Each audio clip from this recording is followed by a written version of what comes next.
It's time to feel what you've been bottling up. Life in rural America isn't easy. The long hours, the constant pressures, the demands of the land, livestock, and family, it all takes a toll. We're tough and we've got grit, but somewhere along the way, toughness started meaning bottling up emotions and powering through. But here's the truth. That strategy, it's not working and it's poisoning us. Maybe you've noticed and maybe you haven't, but the numbers don't lie. We're breaking down and it's showing up in our bodies, our relationships, and in the rising suicide rates in agriculture. You don't have to carry any of it alone. There's another way. If you're ready to stop being weighed down and start moving forward, my one-on-one good movement guidance is now open. Visit the link in the show notes to learn more and see if one-on-one guidance could be for you.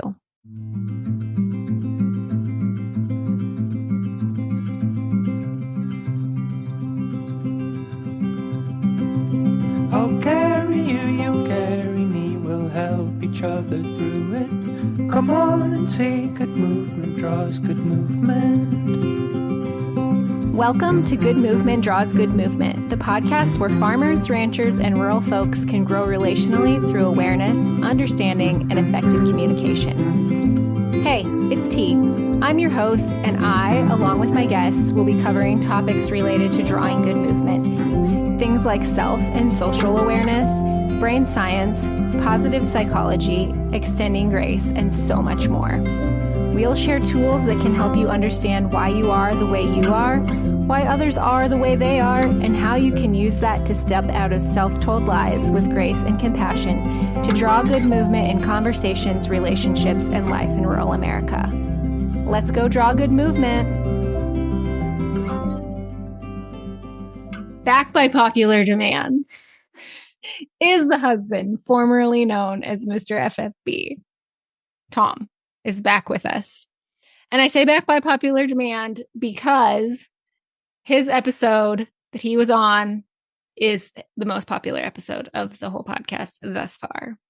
And I got a lot of positive feedback in Instagram messages, Snapchat, texting, all the things. People really enjoyed your episode. I'm sorry.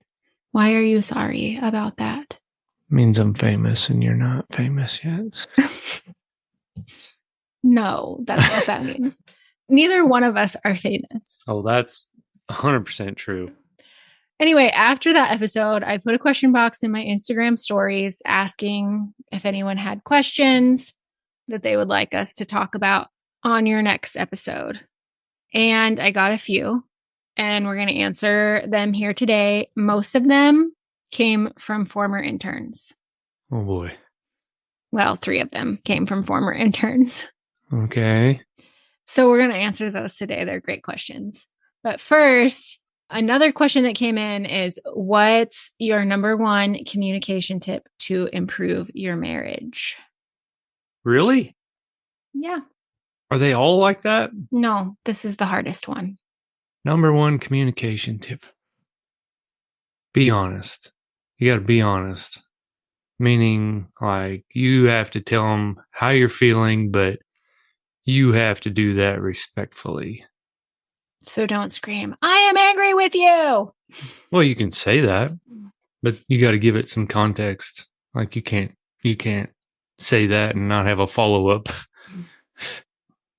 Like a slam door, or a hole in the wall, or you're saying don't slam the door? A walk away. You can't have that. Like, you gotta talk about it right then, in my opinion. Yeah, I agree. I agree with that. However, you got to be honest. You got to be respectful. However, I'm not always the best at telling you when I'm angry or what I'm feeling. I'm working on it. Well, I still never know when you're really angry unless you're like really, really angry. I'm working on it. Well, that's good. At least last time you asked me if I was mad, I said I was frustrated. Which means mad or maybe.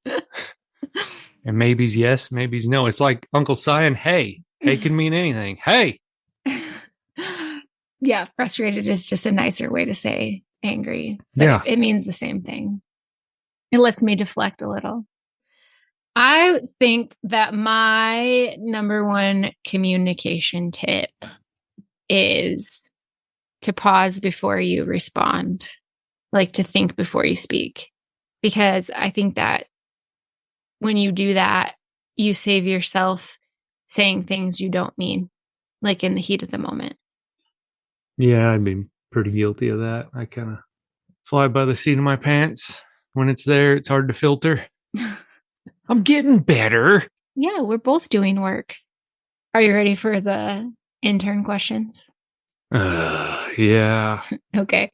The first one is a mashup of questions that came in from Destiny and Shanna. Oh. So, Oh. so I put their questions together. Yes, I really am that great of a guy. No, that's not what they asked. How does Tom feel about the podcast and being a regular? How do I feel about your podcast? Yeah, this podcast. Oh, I don't know. I'm indifferent, I guess. Indifferent. I'm supportive. I'm on it, aren't I? I mean, I'm going along. Okay. How do you feel about being a regular? It doesn't bother me. Do you like it? Do I like it? Do you like being on a talk show? You think this is a talk show? Well, we're talking, aren't we? You think you're Joe Rogan or what? No, Oh, no, I do not. It's good. Yeah, I don't mind it. I guess I'm a little older now, so I feel like I can help younger people that are, well, maybe I can't help them. You have more life experience that others can learn from. Yeah, I mean, there's some things to avoid for sure. But also, I think that a couple of years ago, you would not have, like, you wouldn't even let me say your real name on Instagram. That's why you're Mr. FFB or you were Mr. FFB. Oh, that's true. And I don't think a couple of years ago you would have done this. No, that's probably true. It's still uncomfortable. Yeah. I mean, that is evidenced by your first episode when I asked you to introduce yourself and you said, I'm Tom. Well, you should see the scars on my face, people. You'd understand why I was scared. Oh, please. Don't let him fool you. He got in a fight with the trash can. Hey. Trash can makes it sound like I got beat up by a little tiny bucket. Okay, he got beat up by the trash cage. Thank you. Okay, the next question came in from intern Tyler. Okay. Is Tom still getting swole? No, at my age, you have to worry about mobility. So I kind of just focus on like stretching and making sure all the joints work in the morning. He's more of a yoga guy nowadays. Yes, and dance fighting. Oh my God. I mean, although it is true. Really into the dance fighting. Oh, yes. But while we're on the topic of interns, we've had interns in the past when we've calved the heifer herd. And we've learned a thing or two about us and how we can teach better when we have interns. But what would you say is something that you would recommend for any person interested in being an intern here or elsewhere? Attitude is everything. So if you come here or you go to an internship, you got to have a good attitude. Like you have to have the right mindset that you're going to learn.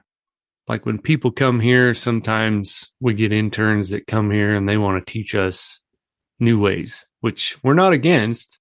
No, not new ways. The ways they grew up in. Yeah, which I can't give you an example of like one that we've utilized, but some interns come here and they want us to learn the way they've done it, which is fine. But when you're up against some of the things that we were challenged with, herd sizes, volume of cows per man, cows per acre, acres per man, things like that, it's not typically the same. So I would still say attitude is everything. Like you got to come here ready to learn and you have to try. Like that would be the second thing. Like be open-minded because you're the one that asked for the internship and you have to try. and buy into what they're doing. Like, you might not agree with it, and that's okay. People have come here and they don't agree with the way we do things. That's 100% okay, because what we do honestly will not work for everyone. But what we do here works very well for us. I agree with that. I think the attitude is everything. Your attitude and your mindset is far more important than your skill set coming into an internship, in my opinion. And honestly, some of the best interns that we've had, like I would say the best, meaning the most successful, like they were able to get the most out of the internship, are the ones that have had zero experience in ranching. And then we've had other interns who do have a background in it, and those are the ones, not all of them. There was one who said, well, this isn't the way we do it at home. And it wasn't so much that they were trying to get us to do it that way as it was they were just disgruntled that it was a different way of doing it. And so that's kind of what I mean by having an open mind. It's like you're coming to a new place. It's not going to be the same as where you grew up. And you have to come into that with an open mind and willing to learn. And I will say too, I've been an intern, and you can literally learn something from everyone and everything, even if that is what not to do. Right. So I think we're in agreement. Attitude is everything. Yeah. And as you know, you try to lead by example. So, take for instance, I interned 23 years ago, and I was a tank washer, but at a feed yard. That's not that's not the top of the totem pole, right? That's the bottom of the barrel. And you have to be willing to do whatever, because it's not glamorous. Like, ranching encompasses a lot of things. It's fencing, it's feeding, it's fixing fence, it's digging auto gates, it's caking. When we go to move cows, we try to include everybody just so that everybody feels involved. Because let's be honest, I mean, that's the better part of it when you're just starting out. Yeah, but there's a lesson in here too. If you are someone who's offering an internship, let them experience all of the jobs, because as an intern, I served as an intern at two different places. The first place, the guy that ran the mill let the leg back up until the interns got there, and then they scooped the corn out of the pit. And that is just not acceptable, in my opinion. Like, interns have to be willing to do the grunt work because there's lessons in that. But people who are offering internships also have to recognize that those people are coming to you to learn how you do things, not do all the crap for you. Oh, I agree with for that. lack of a better way to put it. Yeah. When interns leave here, like, I want them to know more than I do. And typically they do, because they're smarter than I am when they get here. But yeah, I want the interns to be able to balance rations, make a grazing plan, be able to move cows, but yet there's still fence that needs fixed. There's still other things that need addressed that aren't the best thing to do. But you should be able to do those things when you leave. You should be able to, if you're at a feed yard and you're an intern, you should be able to ride pins, run the hospital, do go homes, run the mill, call bunks, look at closeouts, look at sale sheets. I mean, not be proficient at all of that, but Absolutely, at least have but you got to be dipped exposed. your toe into it. Yes. I guess the one thing that I would say for people offering internships is don't make your interns do things that you yourself are not willing to do. Yeah, I think that's absurd. But you have to send those kids away from your internship knowing that you've done the absolute best you can do for them to move forward. And when it comes to communicating with interns, we've learned some things over the years. We have learned some things.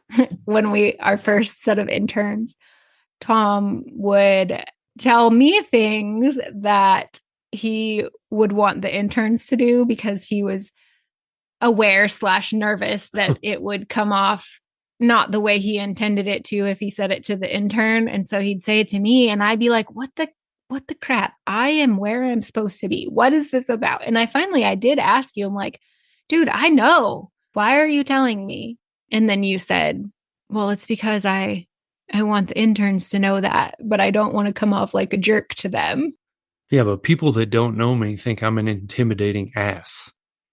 It's You hard were, to separate. but you were worried about your tone. And that was before we knew anything about Enneagram types and anything about that. But you already were aware of your inner critic and how that could sometimes come out of your mouth. Oh, And absolutely. so I think that is, I mean, you can confirm or deny, but I think that is why you were saying things to them through me. Absolutely. Anybody that's a one, I think, could relate to that. Probably. Like your inner critic does not speak nice to you. I mean, it's not, oh, it's okay. It's like, it's very Critical. explicit. Critical. But you haven't done that for quite a while. Like now you just tell people what you need to tell them and you're aware of that. But it's also helpful to know how they need to receive it, right? So, like, Yeah. knowing what type they are or kind of communicating with them a little bit, it helps to kind of know how they receive information because there's all different spectrums out there, right? So one person, they don't want you to beat around the bush and they don't want it sugar-coated. They want it point blank on the forehead, give it to me, and they can take it. Other people, you do that, they might go home. Mm-hmm. And we've had that happen, and that's a terrible feeling.